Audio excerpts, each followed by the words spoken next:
अदिति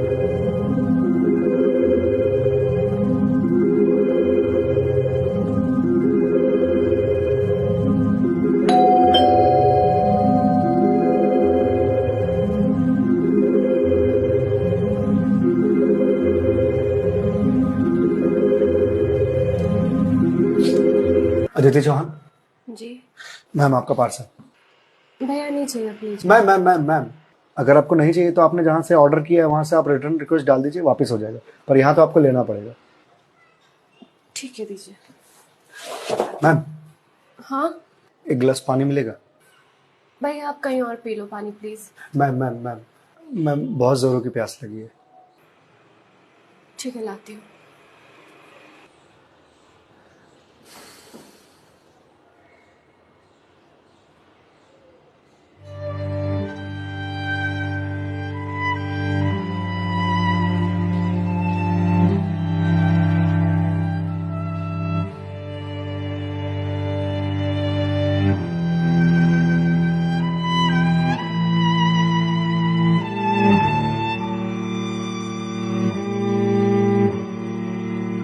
लीजिए लीजिए भैया, देख क्या रहे हैं?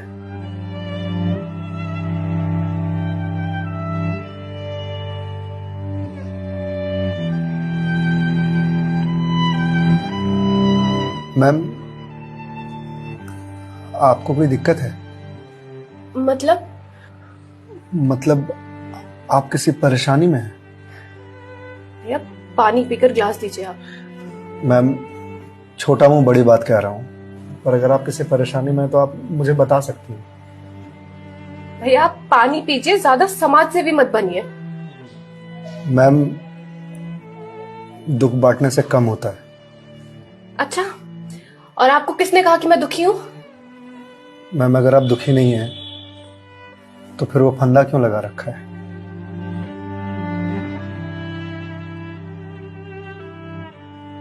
मैम मैंने सुना है खुशियां बांटने से बढ़ती हैं और दुख बांटने से कम होता है। मैम बड़े से बड़ा दुख कम हो जाता है अगर आपके पास कोई सुनने वाला हो। Ma'am ma'am ma'am ma'am please ma'am रोइए मत मैम। मैम देखिए, ये तो मुझे नहीं पता कि आपको क्या परेशानी है, पर अगर आप मुझे बताएंगे तो शायद मैं कोई सॉल्यूशन निकाल पाऊं। नहीं, कोई मेरे लिए कुछ नहीं कर सकता। मेरे पास अब मरने के अलावा कोई ऑप्शन नहीं है। मैम ऑप्शन तो ढूंढने से मिलता है ना। आप एक बार मुझे बताइए ना, शायद मैं कोई जीने का ऑप्शन ढूंढ पाऊं आपके लिए। क्यों बताऊं तुम्हें? क्या कर लोगे तुम? मैंने बोला ना, मेरी हेल्प कोई नहीं कर सकता है। मैम आप अगर मुझे नहीं बताएंगे तो मैं वैसे भी कुछ नहीं कर पाऊंगा, पर अगर आप मुझे बताएंगे तो शायद मैं कोई हल निकाल पाऊं। और अगर कोई हल नहीं निकला तो आप तो वैसे भी सुसाइड करने जा रहे थे, तो जाने से पहले अपना दुख मुझे बताते जाइए प्लीज।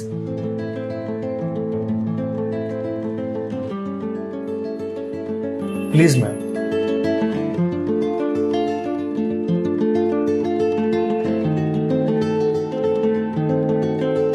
मैं ईएमआईस के चक्कर में फंस चुकी हूँ। मतलब मैम? कुछ साल पहले एक कोर्स के लिए मैंने लोन लिया था, फिर उसके कुछ वक्त के बाद एक और लोन, और ये लोन का सिलसिला यूं ही चलता गया। इस महंगाई के जमाने में पैसे की जरूरत तो हर किसी को पड़ती है, मुझे भी थी। मैंने प्राइवेट कंपनी से भी लोन लिए, ज्यादा ब्याज पर, और अब मैं उन्हें चुका नहीं पा रही हूँ। क्यों मैम, आपके पास जॉब तो होगी ना? जॉब थी, पर मैं जिस कंपनी में जॉब करती थी उस कंपनी ने मुझे ये कहकर टर्मिनेट कर दिया कि फाइनेंशियल लॉस के कारण वो मुझे और मुझ जैसे कुछ एम्प्लॉयज को सैलरी नहीं दे सकते। तो मैम आप किसी और कंपनी में ज्वाइन कर लो, बहुत सारी कंपनीज हैं यहाँ तो। तुम्हें क्या लगता है मैंने अप्लाई करने का ट्राई नहीं करा होगा? जॉब नहीं खोजी होगी? बहुत की थी, पर इस रिसेशन के जमाने में जॉब मिलना कितना मुश्किल है कि तुम जैसे डिलीवरी बॉय को क्या पता।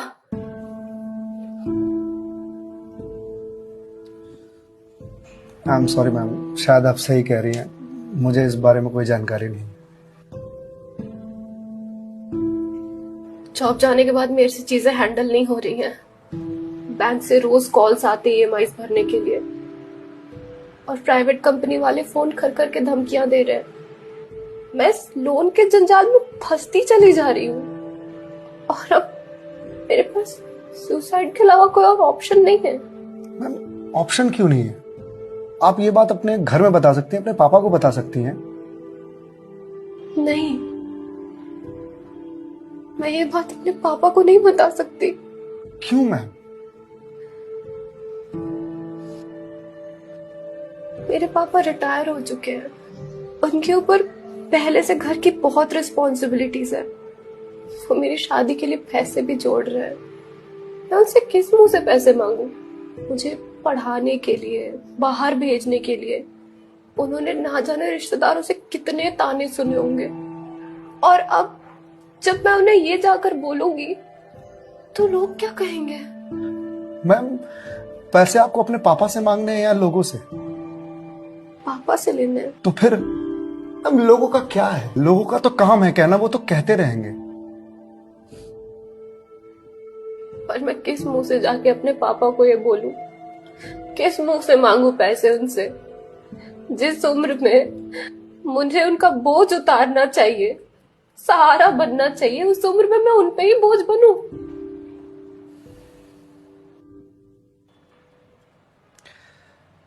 मैम, एक बात बताएंगे आप? बचपन में आपकी सबसे फेवरेट चीज क्या थी? बचपन में मुझे साइकिल का बहुत शौक था। तो मैम, आपको साइकिल किस एज में मिली थी? यही कोई 8 साल की होंगी मैं। तो साइकिल तुरंत मिल गई थी आपको? नहीं, पापा तो मान ही नहीं रहते। बोल रहे थे गिर जाएगी, चोट लगा लेगी। तो फिर कैसे साइकिल मिली? बहुत जिद की थी मैंने, बहुत। खाना पीना सब छोड़ दिया था। तो मैम, साइकिल के लिए जो जिद किया आपने, तो शर्म आई होगी आपको? तो मुझे मुझे क्यों शर्म आएगी? पापा है वो मेरे, उनसे जिद नहीं करूंगी तो किससे जिद करूंगी? तो मैम, जब बचपन में साइकिल के लिए जिद करने में शर्म नहीं आई, तो अब क्यों आ रही है? मैम, अभी आपने कहा कि आपके पापा आपकी शादी के लिए पैसे जोड़ रहे हैं, और आप तो यहां सुसाइड कर रही हो। तो वो उन पैसों का क्या करेंगे? या उन्हें यह जानकर बहुत खुशी होगी कि उनकी बेटी ने शादी का बोझ हल्का कर दिया उनके सिर पर से। मैम, आपको मालूम है, हमारे जनरेशन की दिक्कत यही है कि हम अपने आप को इतना बड़ा समझ लेते हैं कि हम अपने पेरेंट्स से ही अपनी बात छुपाने लगते हैं। कभी ये कहकर कि पापा मम्मी नहीं समझेंगे, या कभी ये कहकर कि मैं उन्हें परेशान नहीं करना चाहती, या कभी ये कहकर कि हम दोनों की सोच नहीं मिलती है। एक बार आप अपनी दिक्कत अगर अपने पेरेंट्स से शेयर कीजिएगा ना, तो आपको जीवन में फिर कभी सुसाइड करने की जरूरत नहीं पड़ेगी, या मेरे जैसे किसी अनजान से अपनी बात शेयर करने की जरूरत नहीं पड़ेगी। प्लीज मैम, एक बार शेयर करके देखिए। उनसे बेहतर दोस्त इस दुनिया में कोई नहीं हो सकता। प्लीज मैम, एक बार ट्राई कीजिए। Please ma'am.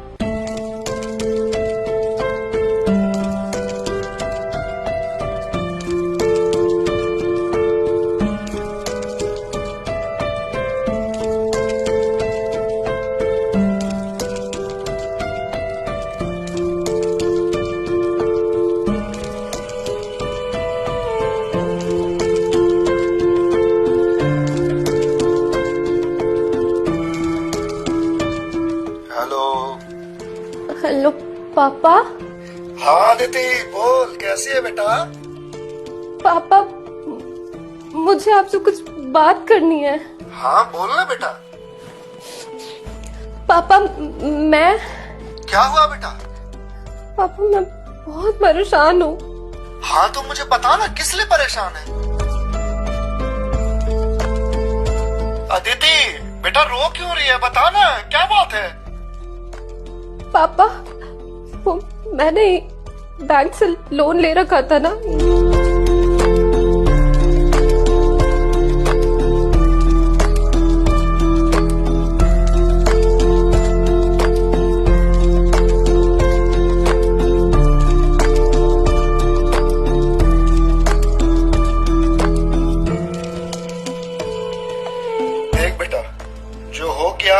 सो हो गया, तू चिंता मत कर, मैं हूं ना, अभी तेरा बाप जिंदा है, मैं काम करता हूँ, मैं कल ही तेरे पास आता हूँ, तू बिल्कुल भी चिंता मत कर। हाँ पापा, आप प्लीज आ जाइए। देखा मैं, आपके पापा आपके एक फोन पर यहाँ आने को तैयार हो गए और आप इतने दिनों से अकेले सफर कर रहे थे। मैम, मम्मी पापा से बढ़िया दोस्त कोई हो ही नहीं सकता। आप एक बार उन्हें दोस्त बना करके तो देखिए। आप सही कह रहे हैं भैया, मम्मी पापा से अच्छा दोस्त कोई नहीं हो सकता है। Thank you. It's okay ma'am, ये लीजिए क्लास। वंस अगेन भैया, thank you so much.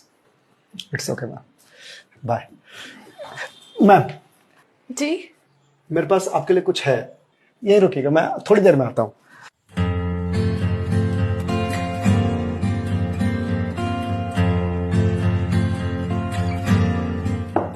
Ma'am. जी भैया।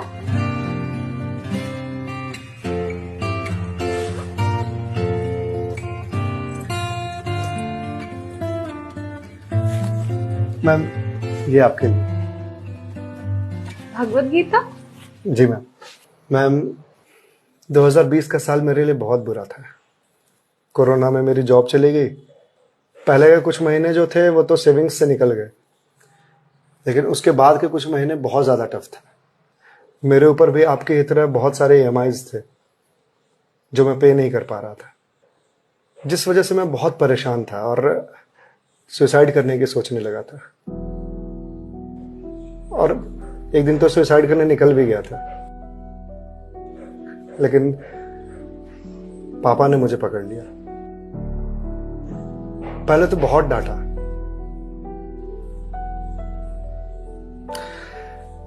फिर उसके बाद सीने से लगा करके कहा कि तू चिंता क्यों करता है, मैं हूं ना। उन्होंने ही मेरे सारे बिल्स पे किए और उसके बाद ये भगवत गीता दिया मुझे और बोला, बेटा जीवन में जब भी कोई परेशानी आए, किसी चीज का हल ना मिले तो ये पढ़ लेना, इसमें जीवन की सारी परेशानियों का हल तुझे मिल जाएगा। और मैम वो दिन है और आज का दिन है। आज जिस कंपनी से मैं आपको डिलीवरी करने के लिए आया हूं वो मेरी ही कंपनी है। आपकी अपनी कंपनी है? जी मैम। कोरोना के बाद मैंने अपना स्टार्टअप शुरू कर दिया था जॉब जाने के बाद, क्योंकि जॉब मिल ही नहीं रही थी। तो अगर आपकी कंपनी है तो फिर ये डिलीवरीज आप क्यों कर रहे हैं? मैम मुझे अच्छा लगता है अपना काम खुद करना, और शुरुआत तो मैंने अकेले से ही किया था ना। आज भी जब मन करता है तो निकल जाता हूँ डिलीवरी करने के लिए। और देखिए आज तो निकलना मेरा सफल रहा, आपसे मुलाकात हो गई और जो सीख मुझे भगवत गीता से मिली वो मुझे आपको देने का मौका मिला।